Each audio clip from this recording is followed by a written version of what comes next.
कर्मयोगी महात्मा भूपेंद्र बेकल जी की अमर रचना, जिसमें उन्होंने गुरुदेव हरदेव के गुरुमत संबंधी विचारों को संग्रहित किया था और एक संकलन रूप में दर्पण नामक पुस्तक में प्रकाशित किया था। आइए नित्य ही हम सभी उस पुस्तक के कुछ अंशों को श्रवण करेंगे। आशा है सतगुरु की शिक्षाओं का लाभ हम सबके जीवन में मिल पाएगा। प्यार से बोलिए धन्यकार जी। ज्ञान एक जानकारी है जिसके उजाले में ब्रह्मज्ञानी ब्रह्म और माया को, सत्य और झूठ को साफ साफ देख सकता है।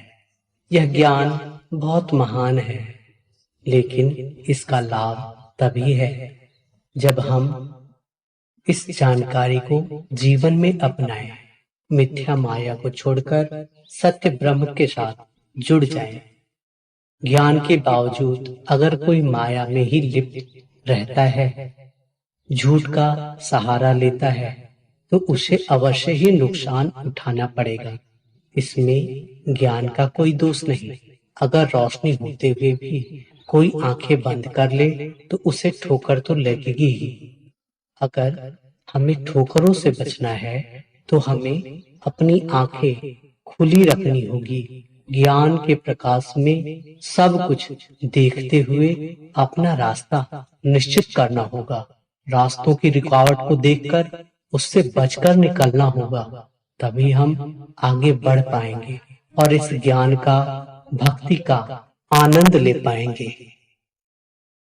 जिस प्रकार मन लुभाने वाली महक से पता चलता है कि पास कोई बाग है जिसमें खुशबूदार फूल खिले हुए हैं, रोशनी फैलने से पता चलता है कि सूरज चढ़ आया है, इसी प्रकार भक्तों के व्यावहारिक जीवन से उनकी नम्रता, प्यार, सत्कार, मिलवर्तन, एकता जैसे गुणों के द्वारा लोगों को एहसास होता है कि ये ब्रह्मज्ञानी भगत है, महापुरुष है, गुरसिक है। यदि किसी में ये गुण दिखाई न दे तो उसकी वेशभूषा, उसके लाल, नीले, भगवे, सफेद कपड़ों को देखकर भी उसे भक्त या संत नहीं माना जा सकता। वास्तव में भक्त का कर्म उसका किरदार ही है जो उसे भक्त या संत होने की एकमात्र निशानी देता है। गुरुमुख किसको कहा जाता है? किसे गुरुमुख कहा जा सकता है? असल में ये दो साधारण से शब्द हैं, एक गुरु तथा दूसरा मुख। जिसका मुख गुरु की ओर होता है उसे गुरुमुख कहा जाता है। किसी के साथ धोखा नहीं करना, फरेब नहीं करना, किसी के हक के ऊपर कब्जा नहीं करना, कभी झूठ का सहारा नहीं लेना, ये गुरुमुख के गुण होते हैं।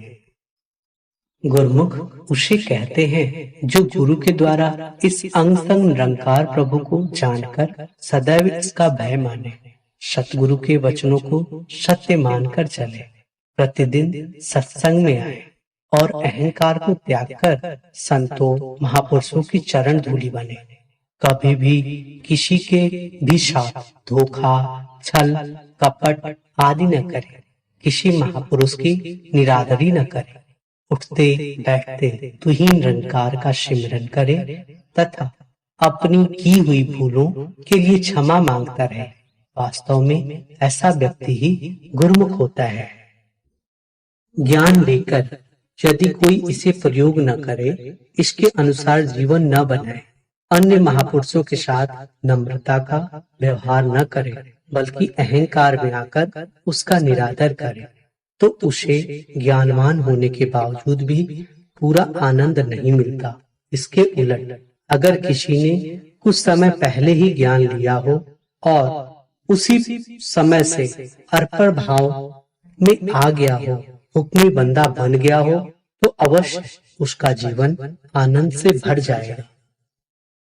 पूरी जानकारी से हमारा कुछ संवरने वाला नहीं है। जानकारी को जब तक जीवन में प्रयोग में नहीं लाया जाए, उसे आचरण रूप नहीं दे देते, तब तक हमें उस जानकारी से लाभ पहुंचने वाला नहीं है।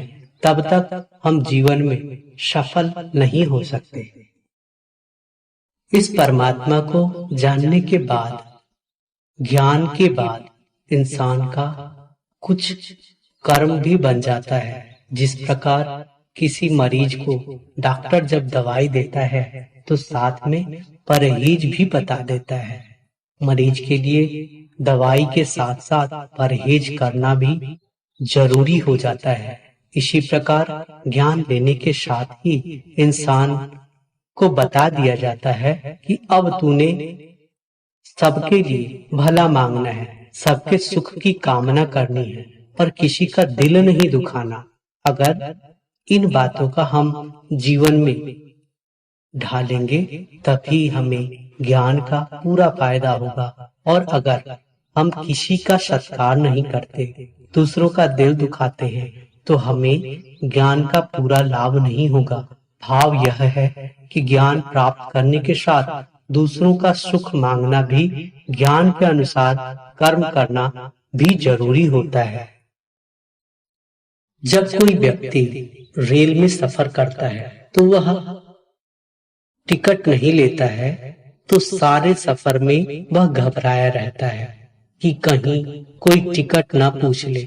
ऊपर से भले ही वह दूसरों के साथ हंसी मजाक करता रहे, उनकी सेवा भी करे, लेकिन जब टीटी चेक इन करने आता है तो वह भले ही टीटी को कहे मैंने रास्ते में सबको हंसाया है, इनकी सेवा की है, तो भी टीटी यही कहेगा कि मुझे तो सिर्फ टिकट से मतलब है, इन सब बातों से नहीं। इसी प्रकार इंसान ऊपर से कितने ही आडंबर करे, परमात्मा के ज्ञान के बिना उसे मुक्ति नहीं मिल सकती। दूसरी तरफ अगर कोई इंसान ने टिकट तो ले लिया है, लेकिन सारे सफर में वह दूसरों को तंग करता है, दूसरों को सीट से उठाकर खुद आराम करना चाहता है, दूसरों से लड़ाई झगड़ा करता है, तो डिब्बे के दूसरे यात्री यही कहते हैं कि यह कितना बुरा इंसान है।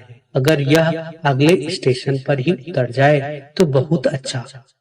उस व्यक्ति को टिकट लेने के बाद भी सफर का सही आनंद नहीं प्राप्त हो सकता। इतना ही नहीं, यदि वह नियम का पालन नहीं करता तो दंगा फसाद करता है, तो टिकट होने के बावजूद भी उसे जेल की हवा खानी पड़ सकती है। यही स्थिति परमार्थ में है। ज्ञान हो लेकिन उसके साथ किरदार न हो, बल्कि बुरा व्यवहार हो, तो ज्ञान भी नुकसान से नहीं बचा सकता। श्रेष्ठ व्यक्ति वही होता है जिसके जीवन में ज्ञान बस जाता है। ठीक उसी तरह से जिसने टिकट भी लिया होता है और सफर में सबको हंसाता भी है, खुश रखता है, और दूसरों से वह प्यार से पेश आता है। इसी प्रकार सतगुरु के ज्ञान प्राप्त करने के बाद इंसान का फर्ज बन जाता है कि वह सबके लिए भला मांगे, सबको प्यार दे और किसी का दिल न दुखाए।